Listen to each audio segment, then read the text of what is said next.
மாவட்ட அபிவிருத்தி குழு கூட்டம் இன்று நடைபெற்றது. கிளிநொச்சி மாவட்ட செயலக மாநாட்டு மண்டபத்தில் இன்று நடைபெற்ற கூட்டத்தில் உள்ளூராட்சி மன்றங்கள், கல்வி, மின்சாரம், நீர்வளங்கள், வீதி, மீன்பிடி, போக்குவரத்து, நகர அபிவிருத்தி, மீள்குடியேற்றம், காணி உள்ளிட்ட விடயங்கள் தொடர்பில் ஆராயப்பட்டன. ராணுவத்தினரால் சிவில் பாதுகாப்பு திணைக்களத்தின் மூலம் இயக்கப்படும் முன்பள்ளிகள் தொடர்பில் இந்த கூட்டத்தில் ஆராயப்பட்டது. இந்த முன்பள்ளிகளை மாகாண சபையிடம் கையளிக்குமாறு இதன்போது கோரிக்கை விடுக்கப்பட்டது. விவசாய நிலப்பரப்பு உள்ளிட்ட பொதுமக்களின் காணிகள் ராணுவத்தினரால் விடுவிக்கப்படாமை தொடர்பில் இன்றைய அபிவிருத்தி குழு கூட்டத்தில் விசேட கவனம் செலுத்தப்பட்டது. அத்துடன் பொதுமக்களின் காணிகளிலிருந்து ராணுவம் வெளியேற வேண்டும் என்ற தீர்மானமும் கிளிநொச்சி மாவட்ட அபிவிருத்தி கூட்டத்தில் நிறைவேற்றப்பட்டுள்ளது. 4207 குடும்பங்கள் காணிகள் அற்ற நிலையிலே மீள குடியமர்த்தப்பட்டிருக்கின்றார்கள். இவர்களுக்கென நாங்கள் இந்த குடும்பங்களுக்கு மொத்தமாக நாங்கள் 4220 குடும்பங்களுக்கு காணிகள் வழங்கப்பட வேண்டி இருக்கிறது. பரைப்பாஞ்சான் கிராமத்தில் 89 குடும்பங்களைச் சேர்ந்தவர்கள் எங்களிடம் பதிவு செய்தவர்கள். அவர்களில் இப்பொழுது 29 பேர் வரையிலானவருடைய காணிகள் விடுவிக்கப்பட்டுள்ளன.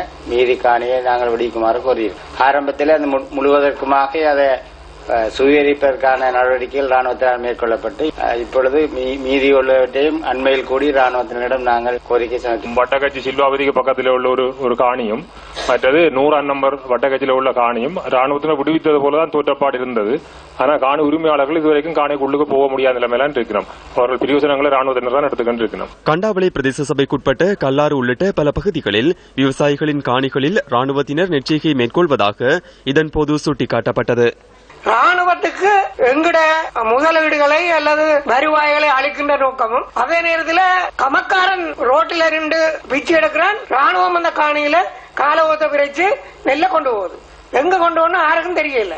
ஜனாதிபதியோட கழிச்சிருக்கிறோம். இப்ப அண்மையில பிரதம மந்திரியை காணிக்கையும் இதை பற்றி சொல்லி இருக்கிறோம். ஹியூமன் ரைட்ஸ் கமிஷனர் அவருக்கு கூட இது சம்பந்தமான முழு விவரங்களையும் சொல்லி எந்தெந்த இடங்கள்ல எங்கெங்க இன்னும் ராணுவம் இருந்து கொண்டிருக்கின்றதையும் கொடுத்திருக்கிறோம். அலுவலர்கள் ஒன்று மனசுல வச்சிருக்கோம். இப்ப நிலைமை மாறி இருக்கு. நாங்கள் ஏதோ ஒரு அதிகாரத்துக்கு வந்திருக்கிறோம். நீங்கள் எங்களோட சேர்ந்து இதுக்கு உரிய நடவடிக்கை எடுக்க வேணுமே ஒழிய ராணுவத்தோட சேர்ந்து நடவடிக்கைகள் எடுக்கிறது நிப்பாட்டுங்க. அவைக்கு பயந்து சில நடவடிக்கைகள் எடுக்கிறது, அவைக்கு பயந்து இந்த காணிகளை கொடுக்கிறது, இதுகள் எல்லாத்தையும் தயவு செய்து நிப்பாட்டுங்க. முடியுமான வரை நீங்கள் எங்களோட சேர்ந்து இந்த ராணுவம் தங்களுடைய கடமை முடிஞ்சிட்டது, ஆகவே விட்டுட்டு போவோம் என்ற அந்த மனோநிலையில நீங்கள் நடவடிக்கைகளை எடுத்தீங்கன்னா நாங்கள் சேர்ந்தவென்றால் எங்களால பலதையும் செய்ய முடியும் என்றதை நான் உங்களுக்கு சொல்ல விரும்புகிறேன். ஒரு முறை என்ன ஏதோ ஒரு நிகழ்ச்சிக்கு வர சொல்லிக்க நான் சொன்னது என்னன்னா, உங்களை வெளியில போங்கன்னு சொல்றேன், நீங்கள் என்ன நிகழ்ச்சிக்கு வர சொல்றீங்க. அங்க சாப்பாட்டுக்கு அன்றைக்கு வர சொல்லிக்க நான் நேராது என்று சொல்லி போட்டு நான் திரும்பி போயிட்டேன்.